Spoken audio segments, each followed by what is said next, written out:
Hero আলমের ছেলেকে খুঁজে পেয়েছি, দেখো একটা সেলফি হবে।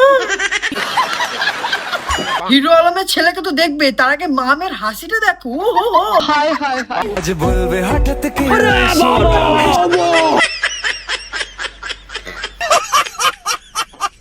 ওর তেরি মুখখানা দেখো, বাপরে ভাই ये सब क्या देखना पड़ रहा है। কিরকম করে এরা না, এরকম যদি একটু করতে পারতাম, আমাকেও কেউ এরকম ডাকতো, হ্যালো তুমি বিকি না।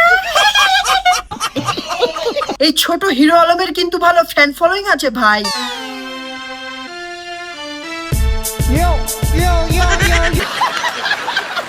রতনে রতন চেনে, শুয়ারে চেনে কচু, এসব ছাপড়ি দেখে বলার নেই কিছু।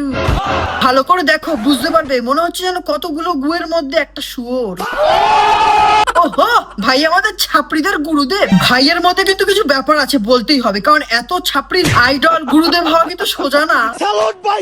ওর তেরি চশমাটা পড়েছে দেখো, বাহ। তোমাদের মতো আমিও ভাবছিলাম কি এমন ভিডিও বানায় যে এত ফ্যান ফলোইং, এত ছাপড়ি কেন পছন্দ করে এই ছেলেকে। হ্যালো হ্যালো, কে তুমি? হিরো আলমের ছেলে, ছাপড়িদের হিরো, চেনো না? আজকাল জিনিসের বেড়ে গেছে অনেক দাম, আমি কি জানতে পারি তোমার কি নাম? সাবাস, चलो बिये করে নি। বিয়ে করবে? সিঁদুর পরাবে কোথায়? কপালে? কারণ সিঁথিতে তো টিপ পরে রেখেছি। আমার বাবা যদি জিজ্ঞেস করে তুমি কি করো, তখন তুমি কি বলবে? কেন ছাপড়িগিরি করে জানো না? মাথায় ওরকম টিপতে দেখে কি যে মাথাটা গরম হয় কি বলবো। যে হোক, আর ভাল লাগছে না। আর নেক্সট ভিডিও দেখা হচ্ছে, ততক্ষণের জন্য তোমরা ভালো থাকো, সুস্থ থাকো, আমার ভিডিও দেখতে থাকো, বাই।